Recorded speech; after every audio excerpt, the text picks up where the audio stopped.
Alright guys, welcome back to another video. So this one's going to be a little bit different from everything else on my channel. I don't normally do these kinds of projects, but I decided to take it on because it seemed like a really cool commission. So I've been asked to make a pizza peel out of walnut, and it's going to be a really cool project because it's going to be all hand carved. So we're going to use all the power tools and machinery to basically muck out the rough shape of this thing, and then we're going to go in with some spoke shaves and really carve out all the details in this thing. So it's a really cool project, and I'm really looking forward to doing it. First thing I need to do here is go through and mill up all the stock. So I've got my plans here, and you can see the rough shape of it there.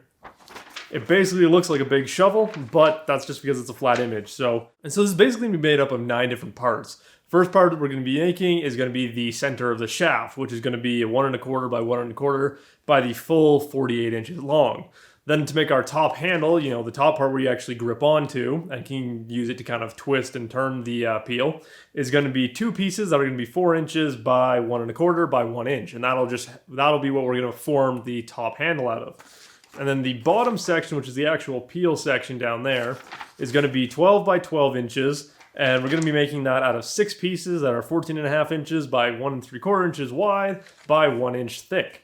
And so the reason we're doing all this and we're having those varying thicknesses is because we need to eventually work the peel down to a nice clean 5/8 of an inch thick on the backside, and we're going to be tapering that down to 1/16 of an inch on the front edge. That way it'll be much easier to scoop up pizza if that's in a pizza oven compared to if we just had a very steep bevel in the front. So overall, I've spent a lot of time thinking about this, planning out how to do it. The customer seems really excited about it. I'm really excited about it. So let's just get into it and get this going.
So we've got all of our main pieces cut out. These 2 pieces are what's going to make up the actual peel itself. So we're going to be cutting these into 3 separate chunks and then gluing them all back in together to make one big wide chunk.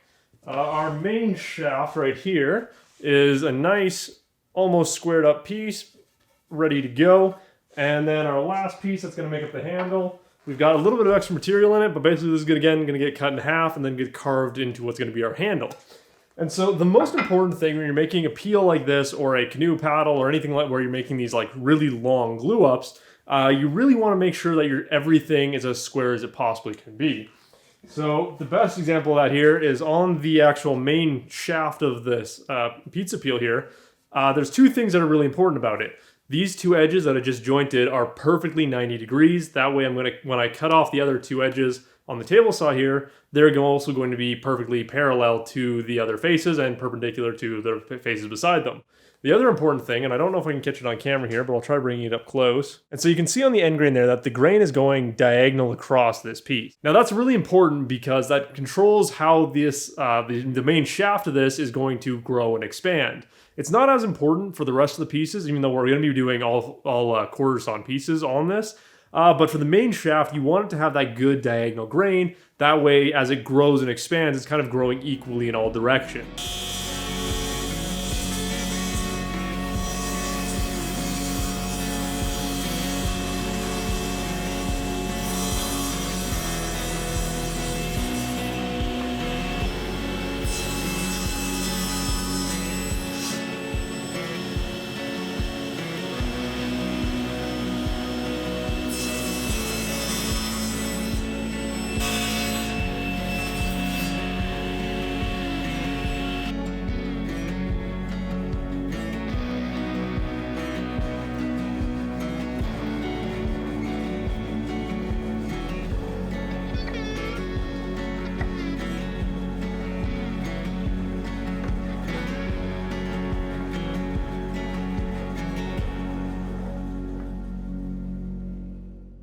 Alright, so the pizza peel is now out of the clamps, and oh, that looks real good.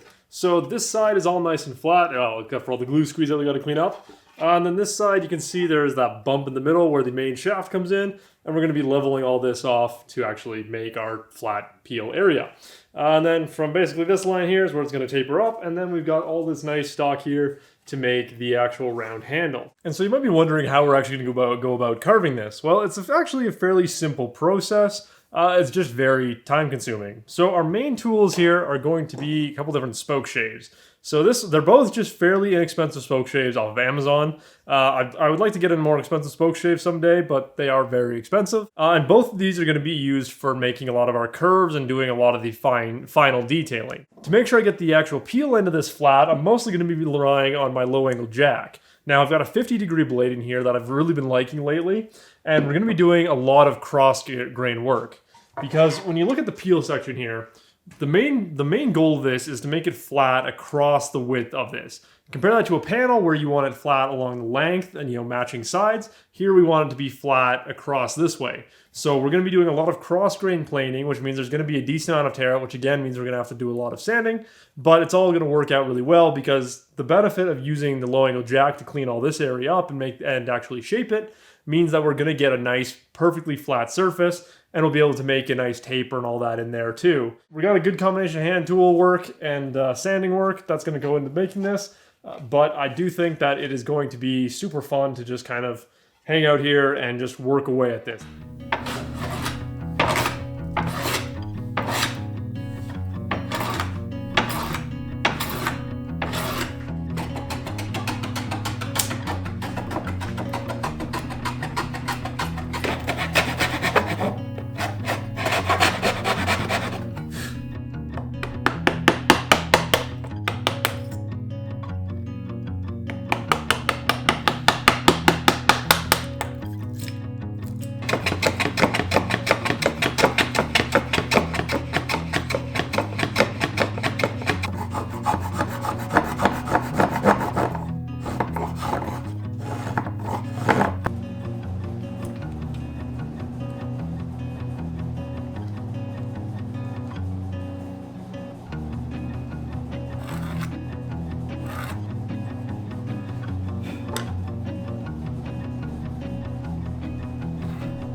Okay, so now we have the shape mostly carved out. So went through with the coping saw, cleared up all of our corner curves on the corners and that, on our front edge and on our handle. And all I could think this whole time is I really wish there was just some machine out there, had like a big spinning blade, something like that. It could go in like a big circle or something that would make that a hell of a lot easier. But I don't know, I'm stuck with the coping saw for now. But yeah, to answer you guys' questions, the reason I didn't use the bandsaw for that, anytime you're using a power tool, there's much more chance of screwing something up. And at this stage, I just don't really feel like screwing that up because I'm really happy with where I'm at, and I didn't want to take the chance of biting into the grip or making a wrong cut on the paddle or the peel end. So yeah, that's why I didn't use the bandsaw, because I know you guys are probably thinking, why didn't you just use the big spinning blade machine that's right behind you there?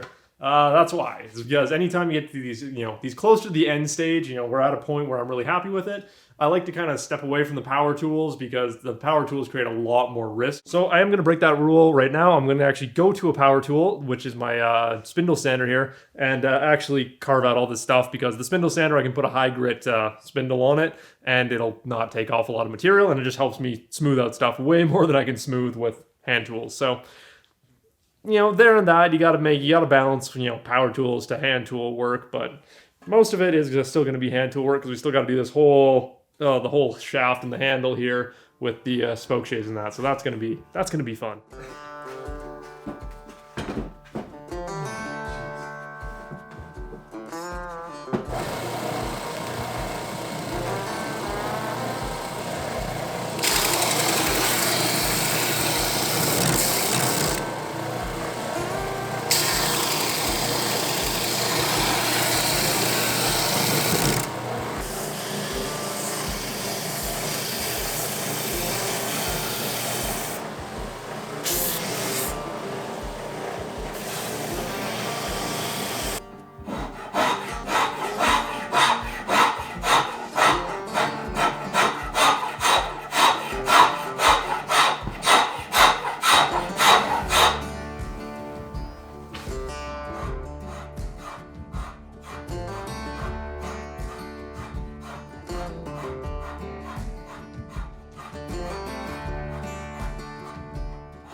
Okay, so the spoke shaving part is pretty much done. So we've got the handle to just over 1 inch thick all the way around. And the best way to check this, as you guys saw me do in some of the clips there, is to just take a set of calipers and just kind of rotate them around.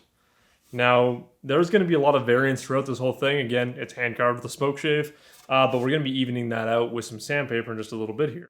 And so to sand this handle, I'm actually going to be using an old belt off of that sander that you guys just saw. Again, it's a fairly old belt, so I don't mind cutting it up. And so this is an 80 grit, which is probably dulled down to probably about 100 or 120 grit, which is perfect for what I need. It'll do a nice semi-finished sanding, but also won't take me a lot of effort to get through a lot of the deep gouges in that. And so the reason I like to use these belts is because they're a lot more resistant to being pulled and yanked on. If you're using normal sandpaper, it'll usually just rip if you apply too much pressure, whereas these are meant to be under pressure, under strain, and don't rip as easily. So I'm just going to cut it at the seam here and then get to work sanding this thing.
Alright, so we're definitely getting there. We are just about done. Ready to move on to the actual finishing phase, which is going to be all the finish sanding and that. We've got our handle all nicely carved. It's got little dips in the top and bottom so that it's really nice to grip. I made sure that it's comfortable in both the left and right hand so that you can kind of be ambidextrous with it. So really good, comfortable grip, I think. It's designed like a canoe paddle, so it's meant to give you really good control, because you can see, just by doing slight turns back here, I have full control over what's happening in the front. This is also on the exact same plane as that front section, so it's really easy to get a good feel for it. And so then on the front, I've actually got everything thickness down, so you can see here we're about 5/8 of an inch thick. We're just slightly less than 5/8 of an inch thick at the front, and then we go to exactly 5/8 on the back. Now, I want to try and keep these as thick as possible so we don't have to worry about any warping or cupping in the future. If it does warp or cup, that's not going to be a big deal, because as long as we have a good bevel on the front edge, then you're going to be able to pick up the pizza pretty easily. But having it a little bit thicker will help prevent having any of that weirdness happening in the future. And so I transitioned the flat just up onto the handle with kind of a scoop shape. So it's not a super smooth transition just yet. I still have to go back in and really clean that up. And the back side, you can see we just kind of went for a little bit of a flat on the handle there. And I gotta hold this up close just so the camera looks at it. So we got a little bit of a flat on the back part here. The back is, again, just perfectly flat. It's on the exact same plane as the whole back of the handle. That way you can just slide it into the pizza oven nice and easily. By having it all flat on the back, it makes it super easy to just get in there, scoop up the pizza, and get out. And so the best way to make sure that these things stay flat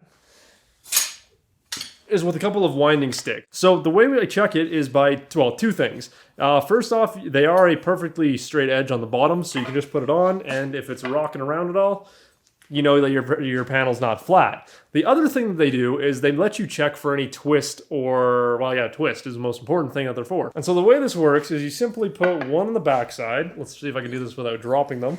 And then one on the front side. And by sighting down them and lining up with the lines in the back, you can tell whether or not there's any twist to it. Now, it does take a little bit of practice. Luckily, I have been practicing with these for quite a while now.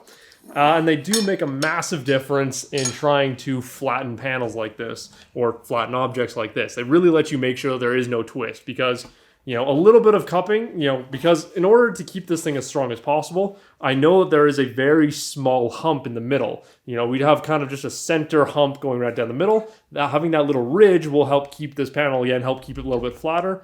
And you really won't notice it when you're trying to pick up a pizza or something like it, because a pizza is fairly fluid in its form. So it'll kind of just go over that little hump. But that little hump acts as a ridge, which will help support the panel. So it's a really good way of working. Again, if you don't have winding sticks, you can pick up this set at Lee Valley. They're not super expensive, or you can make your own just with some milled lumber. And so the next part now is to actually cut the bevel into this, you know, the thing that you're going to use to actually scoop up the pizza. And so we're going to be trying to get down to 1/16 of an inch on right on the bottom edge here. And so we want it to be as thin as possible so you can actually get it under the pizza and scoop it up. And so a 1/16 is what I figured would be enough to do that. Now, I'll probably end up going just a little bit thinner. You know, I don't want to go to a perfect point, because then it's more likely to break off. So by leaving it about a 1/16, it should be just fine, and it should be a nice, firm, stable edge. Then we're going to be tapering that whole section about up to the top of the curve here, right about this section. So I'm going to scribe a line right across there and just form my bevel going up to that spot. And so I want to try and do a steady bevel up. So again, you're not having to try and get the pizza up and over a hump to get it up to this thicker area. You're just kind of working it slowly up. And so by doing that, you're not going to be able to have the pizza perfectly flat on here. It will be kind of dipped down on one edge. But again, that's not a big concern, because it's better to be able to actually pick up the pizza without destroying it, rather than not being able to pick up the pizza and having a pretty display item. And I'm just going to be using my low angle jack going across the grain. Going across the grain with the low angle jack, or pretty much any hand plane, is so freaking easy. It really just slices right through the grains, and yeah, it's really not trouble at all. And so we're going to work that down to that point.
Alright guys, so the pizza peel is now completed. I've got one coat of tried and true varnish oil on here that's fully hardened up now.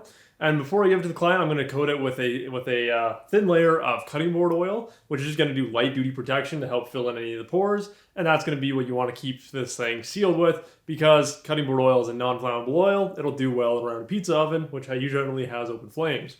And so this thing came out really well. We've got a really nice bevel in the front, so it should be really easy to pick up pizza, anything like that.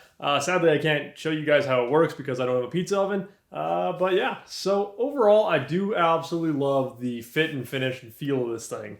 Everything, especially with that oil on there, it's just kind of smoothed the surface really nicely. The fact that I sanded up to 220 grit just makes this thing so nice. And then finishing by buffing it with some hand plane shavings really just adds this gorgeous sheen to the surface. It looks like glassy smooth.